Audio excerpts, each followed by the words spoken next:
آقا سلام.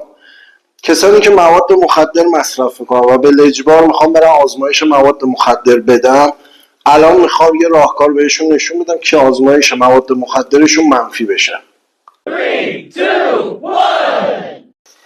روز نیست که دوستان مصرف کننده مواد مخدر با من تماس نگیرن و بگن آقا فردا آزمایش ازدواج داریم، فردا آزمایش اعتیاد برای محل کار داریم، خانواده بهمون مشکوک شده میخواد از اون آزمایش بگیره، چه قرصی چه دارویی به ما پیشنهاد میکنی که آزمایشمون منفی بشه.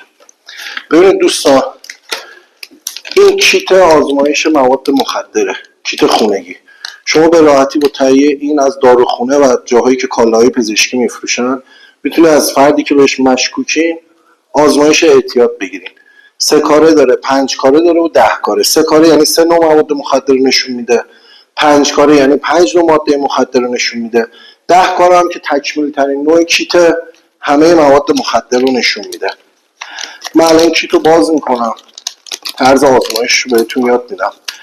ببینید دوستان، این الان کیت 3 کاره است. یه روکش پلاستیکی داره، اینو باز میکنید. ببینید اینجا شیارهای مشکی که داره، شما فردی که ادرار میکنه تو لیوان یه بار مصرف، تا وسطای این شیارهای مشکی باید بره داخل ادرار.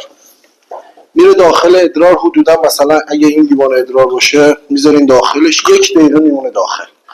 بعد از 1 دقیقه من الان یک کیتی که قبلا استفاده شده رو دارم اینجا. ببینید این خطا باید بیفتن، این قسمت های سفید. الان ببینید 2 خط یعنی منفیه، اون نوع ماده مخدر رو استفاده نکرده. مثلا الان ببینید متادونش منفیه، 2 خط افتاده، گلش منفیه، شیشهش منفیه. این کیت 10 کار است. ببینید این قسمتش باز چند تای دیگه منفیه، میاد قسمت بیزو یعنی قرصش 1 خط افتاده، یعنی این مثبته.